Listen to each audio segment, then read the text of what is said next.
ये दोस्तों, मैं देवेश कुमार पाठक एस्ट्रोलॉजर आप सभी का अपने YouTube चैनल अल्टीमेट ज्योतिष गुरु में हृदय से वंदन करता हूं।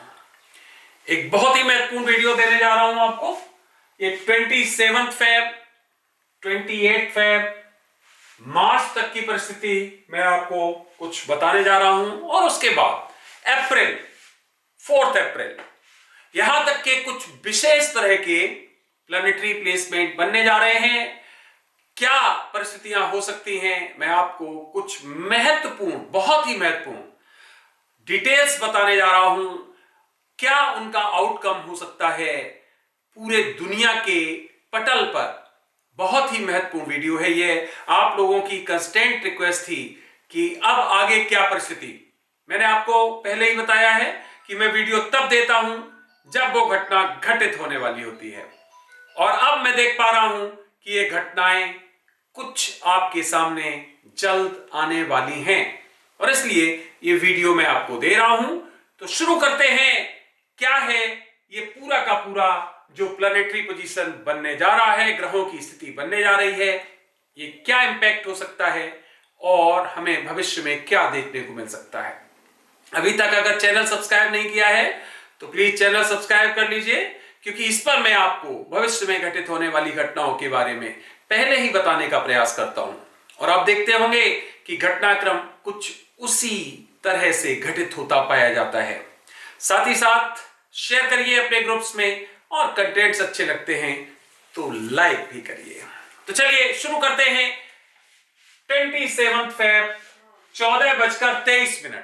इसका मतलब है दोपहर को 2:23 पर प्लैनेटरी पोजीशन क्या होने। ये जो मैंने चार्ट्स दिए हैं वो विशेष आधार पे दिए हैं कि उस समय प्लैनेटरी पोजीशन बदल रही है, क्या परिस्थिति बन रही है, उस आधार पे दिए हैं। तो वो मैं आपको एक एक करके यहां एक्सप्लेन करने जा रहा हूं। तो सबसे पहले 27 फेब से ऐसी परिस्थिति बनने जा रही है 14:23 दोपहर को 2:23 पर। आप देख सकते हो हमने ये उज्जैन का लिया है, बेस लिया है, आप कहीं का भी ले लें कोई फर्क नहीं। जो ये पूरा बैटलफील्ड बनने वाला है, युद्ध क्षेत्र बनने वाला है, वो कैप्रिकॉर्न में बनने वाला है, मकर राशि में बनने वाला है। ये दक्षिण दिशा की स्वामी, आपको पता है ये मूवेबल साइन होता है, रात्रि कालीन ये राशि कही जाती है, और मकर राशि को सबसे ज्यादा प्रैक्टिकल राशि कहा जाता है, क्योंकि यह सैटर्न की राशि होती है, और सैटर्न स्वयं में बहुत प्रैक्टिकल होते हैं। इसलिए कैप्रिकॉर्न में यह पूरा जमघट कुछ विशेष तरह के रिजल्ट्स लेके आने वाला है, इसमें कोई शक नहीं है। यह जैसा कि मैंने आपको बताया है कि यहां पर कुछ ऐसी परिस्थितियां बन रही हैं जो विलक्षण हैं, जिनको देख के हम कुछ आगे का अच्छा आभास कर सकते हैं। तो देखिए, सबसे पहले तो आपको पता ही है कि राहु केतु के जो नोड्स हैं, इसके एक तरफ सभी प्लैनेट्स हैं। इस अवस्था को काल सर्प दोष कहा जाता है। ये लगातार चल रहा है, ये परिस्थितियां बनी हुई हैं। और शुरू में जब यह काल सर्प दोष शुरू हुआ था तो आपने देखा होगा कि तभी से कुछ ऐसी गंभीर घटनाक्रम शुरू हो रहा है। तो काल सर्प दोष बना हुआ है, और इसमें मैं जो आपको महत्वपूर्ण पॉइंट बताने जा रहा हूं कि यह उदित काल सर्प योग एक परिस्थिति होती है। आप कह सकते हो एक अनुदित होता है, उदित हमारे उसमें जाके आप देख सकते हो हमारे वीडियोस में। तो यह उदित काल सर्प योग नहीं है, क्योंकि हम देख सकते हैं कि राहु के राइट हैंड पे ये सब है। तो इसका मतलब क्या हो गया कि इसका जो ये चूंकि कैसा क्लॉकवाइज करता है रोटेट, तो ये अनुदित कहा जाएगा, लेकिन फिर भी इसके प्रभाव जरूर होते हैं, इसमें किसी तरह का कोई शक नहीं है। चलिए, अब यहां हम देख पा रहे हैं कि 27 फरवरी को राहु केतु को अगर छोड़ दें तो केवल 2 राशियां ऐसी हैं जिनमें यह जमघट बन रहा है। पहली मकर, जिसमें सैटर्न, इसका मतलब शनि, बुध, मार्स, मंगल, वीनस और मून मौजूद रहेंगे। मून 27 फरवरी को 14:23 बजे इनके साथ आएगा, इसीलिए हमने टाइम मून का ही लिया है।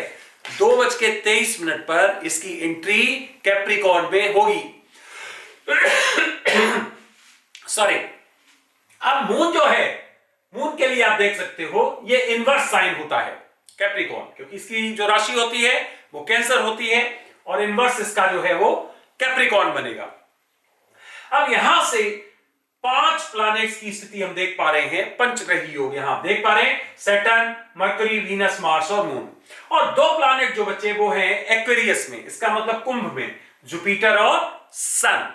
चलिए आगे जरा और देख लीजिए, फिर उसके बाद में रिजल्ट्स पे जाऊंगा। 1 मार्च को, ये 27 फरवरी की परिस्थिति बन रही है।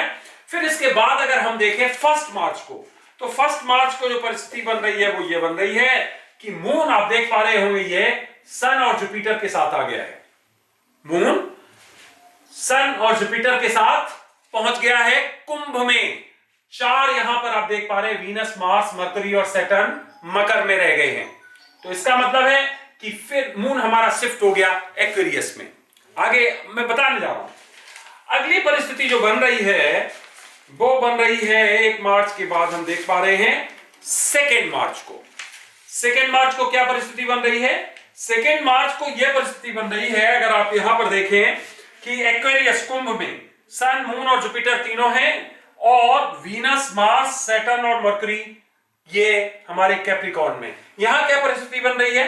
यहां ये परिस्थिति बन रही है कि सन के पास में मून है 17 डिग्री 56 पे, 17 डिग्री 56 मिनट पे, और मून भी 1756 पे है। इसका मतलब है ये कंबस्ट हो रहा है, इसलिए इसको मुझे आपको बताना है। साथ ही साथ जुपिटर भी कंबस्ट है यहां पर, पूर्वा भाद्रपद नक्षत्र में जुपिटर भी यहां पर 2007 पर है।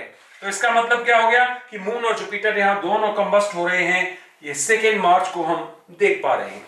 चलिए एक लास्ट और हमारे पास है, फिर हम आगे आते हैं अपने मेन पॉइंट पे, और वो है 4 अप्रैल का। अब 4 अप्रैल को क्या ऐसी खास परिस्थिति बन रही है?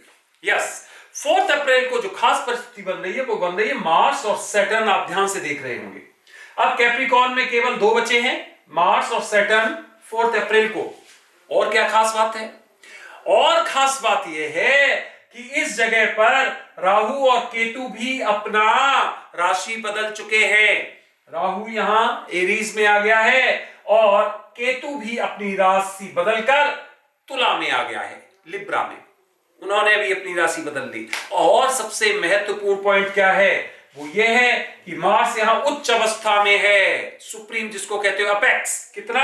28 डिग्री पे, धनिष्ठा नक्षत्र में। आपको मालूम है 28 डिग्री पर ये उच्च का होता है, तो हमने इसीलिए 28 डिग्री को लिया है कि जहां मार्स सबसे पावरफुल होता है 28 डिग्री पर। और साथ ही सैटर्न, विशेष बात, वो भी 28-12 पे है। इसका मतलब क्या हो गया? बहुत ही क्लोज कॉम्बिनेशन है दोनों का, बहुत ही क्लोज प्रॉक्सिमिटी कहते हैं, क्लोज विसिनिटी कहते हैं, क्लोजनेस कहते हैं, बहुत पास में संस्थित होना। तो मार्स और सैटर्न एक ही डिग्री पर हैं, 28 और 28-12, बहुत ही स्ट्रॉन्ग जिसको कहते हो प्रोपोजिशन बन रही। अब ये बताने के बाद, चार्ट बताने के बाद, मैं आपको बताता हूं कि क्या क्या परिस्थितियां हो सकती हैं। तो चलिए, पूरा अगर चारों का विवेचन करेंगे तो फिर बहुत मुश्किल हो जाएगा आपके लिए, इसलिए मैंने कुछ क्रक्स निकाले हैं, सब्सटेंस उसका निकाला है, वो मैं आपको एक एक करके बताने जा रहा हूं कि क्या क्या आगे आ सकता है। तो जो हमारे 3 साल पहले के भी वीडियोस पड़े हुए हैं कि 2022 में आप देखेंगे 20 के बाद परिस्थितियां बहुत तेजी से बदलेंगी, और 22 बहुत प्रोन है कन्फ्रंटेशन के लिए, युद्ध के लिए, आपसी संघर्ष के लिए। तो आप देख पा रहे होंगे आज वो परिस्थितियां बनी हुई हैं। यूरोपीय जो हमारा जो पूरा का पूरा क्षेत्र है, वहां रूस और यूक्रेन के साथ प्रॉब्लम है, और दुनिया के कई देश उसमें बढ़ चढ़ के हिस्सा ले रहे हैं, चाहे वो नाटो हो, चाहे वो अमेरिका हो, चाहे चाइना भी पीछे नहीं रह रहा है, वो भी अपना समर्थन दे रहा है रूस को पीछे से। इसका मतलब क्या? एक अलग तरह की धुरी बन रही है विश्व में। तो ध्यान रखिए, ये फेब 28 तक ये परिस्थितियां आपको दिखाई देंगी कि और विकराल जैसी हो रही हैं। तो क्या विश्व युद्ध की परिस्थितियां बन रही हैं? विश्व युद्ध की परिस्थितियां अभी नहीं बन रही हैं। 2 कारण हैं उसके, ध्यान से समझिए। पहला, मैंने बताया कि जो कालसर्प योग है अनुदित है, इतना इफेक्टिव नहीं है। और दूसरा महत्वपूर्ण पॉइंट समझ लीजिए, राहु की आप देख रहे हो 9वीं दृष्टि जरूर है यहां पर। Rahu is expecting it through it's 9th aspect. इसका मतलब है यहां इन्वॉल्वमेंट 6 प्लैनेट्स का हो जाता है। ये भी अपनी जगह पे ठीक है, लेकिन यहां खास बात है मार्स को देखिए कि मार्स की जो डिग्री है वो बहुत ही कम है, न्यूनतम है, 0 कह सकते हैं जब ये यहां पर प्रवेश हो रहा है। 27 फरवरी को जो हमने देखा है वहां पर जो मून की परिस्थिति, वो मार्स की परिस्थिति बन रही है, वो 0041 बन रही है। इसका मतलब है कि यहां अभी हमारे लिए खतरा नहीं आ रहा है विश्व युद्ध का। कन्फ्रंटेशन बिल्कुल दिखाई दे रहा है, इसमें बिल्कुल शक नहीं है, क्योंकि जब 5-5 प्लैनेट्स का यहां पर एक मंच बन रहा है और साथ ही साथ राहु की भी दृष्टि आ रही है, तो 6 प्लैनेट्स यहां प्रभाव दे रहे हैं। बाकी प्लैनेट्स को हम नहीं ले रहे, केवल वैदिक को ले रहे हैं। हो सकता है उन प्लैनेट्स का भी मैं आपको आगे चल के विवेचन दूं। तो इसका मतलब है यस, युद्ध क्षेत्र और जो जैसा बताया मैंने आपको कैप्रिकॉर्न, इसका मतलब मकर, बहुत ही रूढ़ राशि है, प्रैक्टिकल है, और यहां पर इस तरह का, क्योंकि शनि की राशि और शनि वहां खुद ही मौजूद है। इसका मतलब यह हो गया कि बिल्कुल जब सैटर्न और मार्स, जैसे जैसे मार्स सैटर्न की तरफ बढ़ेगा डिग्री वाइज, वैसे वैसे ये परिस्थितियां और ज्यादा टिपिकल होंगी। अभी आप देख रहे हो मार्स सैटर्न की तरफ बढ़ रहा है धीरे धीरे। अभी आज आप देख पा रहे हो कि मार्स कहां पे होगा, यहां होगा धनु में, धीरे धीरे इधर की तरफ बढ़ रहा है। वैसे वैसे टेंस परिस्थितियां बनती चली जा रही हैं। जैसे जैसे ये आगे बढ़ेगा और ज्यादा दिक्कतें आपको दिखाई देंगी कि और टेंशन दुनिया में बढ़ रहे हैं। जरूरी नहीं उसी पॉइंट पे बढ़े, हो सकता है किसी और क्षेत्र में बढ़े, अभी बताएंगे और उसका। अब देखिए ध्यान से, जब जैसे जैसे ये मार्स बढ़ेगा तो लास्ट में यहां पर आके, ये कब हो रहा है, 4 अप्रैल को हो रहा है, कि जब मार्स अपनी अटमोस्ट स्ट्रेंथ लिए हुए होगा, कैप्रिकॉर्न में 28 डिग्री पर होगा, और उस समय सैटर्न भी बिल्कुल पास होगा, 28 पॉइंट समथिंग है उसका, 28-12। इसका मतलब बहुत क्लोज प्रॉक्सिमिटी होगी, 28-12 और 28।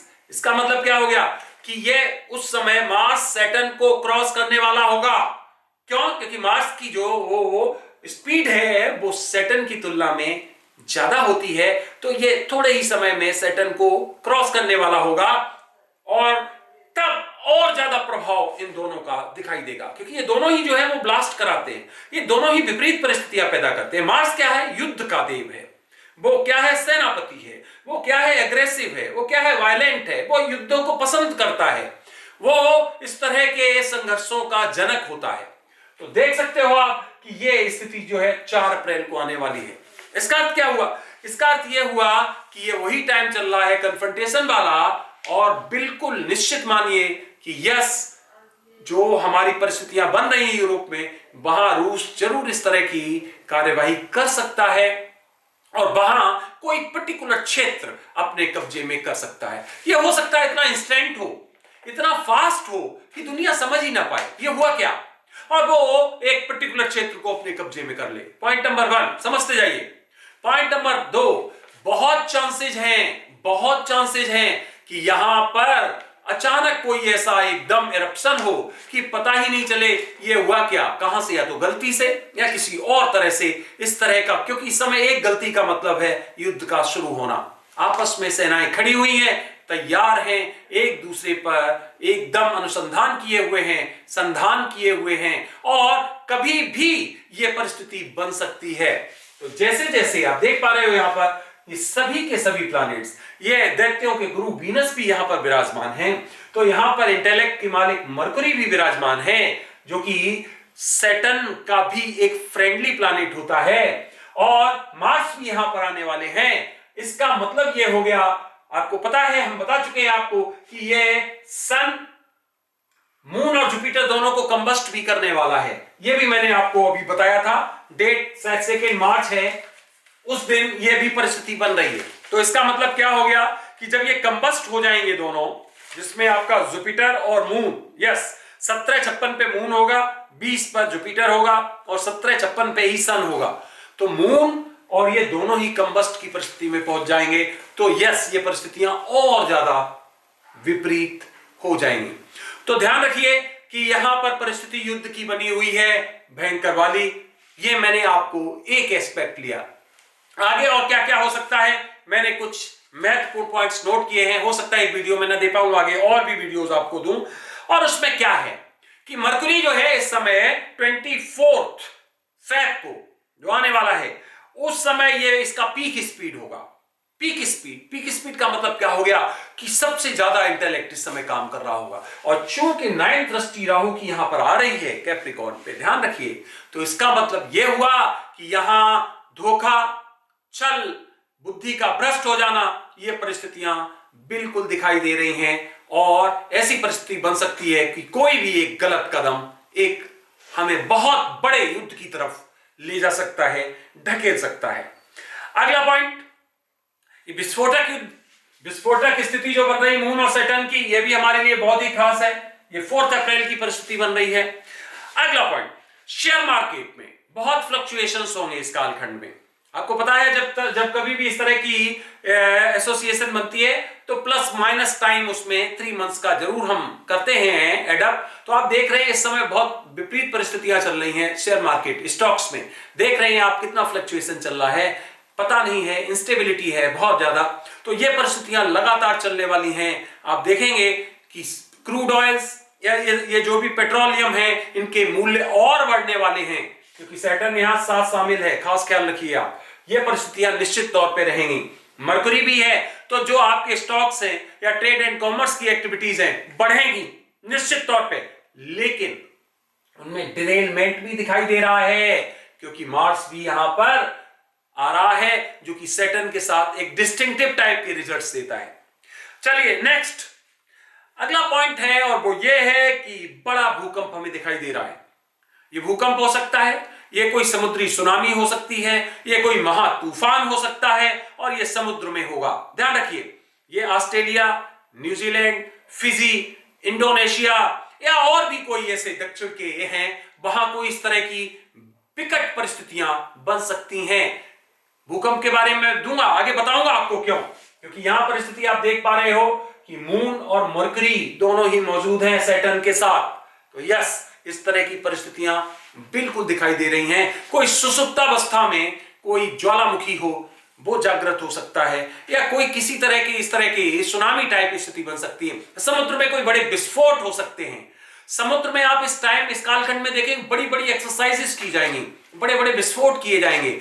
युद्ध के हो सकते हैं वो, या फिर जो एक्सरसाइजेस होते हैं उसके हो सकते हैं। इसका मतलब है कि समुद्री क्षेत्र बहुत ज्यादा प्रभावी रहने वाला है, जहां आप देखेंगे कि दुनिया के कई क्षेत्रों में देश गोला बारूद छोड़ रहे हैं, बहुत ज्यादा वहां पर बारूद छोड़ रहे हैं। तो इस तरह की परिस्थितियां बारूदी इस कालखंड में आपको देखने को मिलेंगी। अगला पॉइंट, आप देखेंगे कि बड़े आतंकवादियों के अड्डों को निशाना बनाया जाएगा। उनके जो एम्युनिशन है, उनके पास जो हथियार हैं, उनको बड़े स्केल पर उनका नाश किया जाएगा कई देशों के द्वारा। साथ ही साथ दिखाई दे रहा है कि कुछ बड़े आतंकवादी जो दुनिया को प्रभावित करने वाले हैं, खासकर इंडिया भी, ध्यान रखिए, इसमें शामिल है, इंडिया को भी जिन्होंने प्रभावित किया है, उनकी यहां मृत्यु दिखाई दे रही है। उनको मार दिया जाएगा किसी चक्र में फंसाकर, यह भी यहां पर दिखाई दे रहा है। साथ ही साथ मार्स भी शामिल है। इसका मतलब क्या हो गया कि जो फोर्सेज हैं उनके ऊपर भी प्रतिवार किया जाएगा। उन्हें भी कई फोर्सेस के लोगों पर आतंकवादियों के द्वारा या नक्सली या इस तरह के जो और गुट हैं उनके द्वारा प्रतिघात किया जाएगा, और उन्हें भी लॉसेस उठाने पड़ेंगे। तो यह भी एक परिस्थिति दिखाई दे रही, जहां गवर्नमेंट की जो हमारे जो फोर्सेज हैं उनको भी यहां बड़ा लॉस देखने को मिल सकता है। आतंकवादियों के जो अड्डे हैं, जो उनकी जगह हैं, वहां पर भी हमें ऐसा दिखाई दे रहा है कि इस तरह की परिस्थितियां बनेंगी। अगला पॉइंट यह है कि जो आपके कुछ देश ऐसे हैं जिन पर मिसाइल या इस तरह के विस्फोटों से आक्रमण किया जा सकता है, और खासकर वो परिस्थितियां जो है वो ऐसी बन सकती हैं कि जो ऑयल रिफाइनरीज हैं या जो ऑयल प्रोड्यूसिंग हैं क्षेत्र या देश, उन पर इस तरह के हमले दिखाई दे रहे हैं। आपको पता होना चाहिए कि ये वैसे भी ये हाउस और वैसे भी कैप्रिकॉर्न, ध्यान रखिए, दक्षिण का मालिक है। तो दक्षिण, इसका मतलब क्या हो गया कि किसी भी आप देखें उत्तरी से दक्षिण में जब भी, तो समुद्री क्षेत्र में ही आप जाते हैं। वैसे भी 8th हाउस भी पाताल को हमें संदर्शित करता है, और मकर राशि भी उसी तरह का हमें एक दे रही है कि यस, इस तरह की परिस्थितियां यहां पर बन सकती हैं। मकर राशि जो है वो आपको पता है थल राशि होती है। इसका मतलब क्या है? 4 तरह की राशियां हैं, मालूम ही होगा आपको। अग्नि है? फिर उसके बाद में थल है, तीसरी आपकी वायु है, चौथी जल है। तो ये काय में आती है? ये थल राशियों, जिसको कहते हो स्थल, उस पे हम इसको काउंट करते हैं, तो इसीलिए इसे प्रैक्टिकल राशि भी कहते हैं। फिर इसके बाद क्या है? Large public unrest in different parts of the world. Yes, आप देखेंगे कि कई देशों में आपको विभिन्न तरह के पब्लिक अनरेस्ट दिखाई देगा। आपको लगेगा कि बड़ी बड़ी जो है भीषण, जिसको कहते हो आपस में कन्फ्रंटेशन, सरकार के साथ कन्फ्रंटेशन, इस तरह की परिस्थितियां यहां पर दिखाई देंगी। सूर्य की परिस्थिति बहुत अच्छी नहीं, कुंभ में है, ध्यान रखिए आप। और वैसे तो हम देख पा रहे हैं कि उसकी परिस्थिति 1.62 बल है, लेकिन फिर बहुत कमजोरी की परिस्थिति आ रही है उसकी। तो सूर्य की भी स्थिति बहुत अच्छी यहां पर दिखाई नहीं दे रही है। इसके साथ ही साथ जो करेंसीज हैं, क्रिप्टोस, उन पर कई तरह के दुनिया में कानून सामने आएंगे, उन पर प्रतिबंध, उन पर टैक्सेशन, इस तरह की परिस्थितियां सामने आएंगी, देख पाएंगे हम। तो हमने ये कुछ आपको महत्वपूर्ण पॉइंट्स दिए हैं जो इस कालखंड में होने वाले हैं, आप देखेंगे। और एक बड़े संघर्ष की हमें एक दिखाई दे रही है, क्लियर पिक्चर दिखाई दे रही है कि एक बड़ा संघर्ष सामने है, जिसमें जो मैं लगातार बताता आ रहा हूं वीडियोस में, चाइना, इधर वियतनाम और उधर रूस मेन उसका कारक होगा, तो वो यूक्रेन के साथ इस तरह की परिस्थितियां बना सकता है। और ये इतना फास्ट होगा, आप देखेंगे कि एक महत्वपूर्ण क्षेत्र को बहुत जल्दी कब्जे में किया जा सकता है। तो ये परिस्थितियां लगातार 2029 तक बनी रहेंगी। ये मैं आज नहीं बता रहा हूं, लगातार आपको 3 साल से बता रहा हूं, और अब वो कालक्रम आ रहा है। मैं आपको एडवांस में वीडियोस देता रहूंगा, तो तैयार रहिए। इस तरह की परिस्थितियां आपको आगे देखने को मिलेंगी। और कुछ देश आगे आने वाले इन संघर्षों में बहुत बड़े लॉसेस देखेंगे, जो मैं पहले भी आपको बता चुका हूं, एक बार फिर आपको रिपीट कर देता हूं। उसमें ईरान और यूके, इंग्लैंड महत्वपूर्ण देश हैं, जिनको एक बहुत बड़े लॉसेस देखने पड़ेंगे आगे। और भी मैं आपको बताऊंगा किस तरह के लॉसेस इनको देखने को मिलेंगे।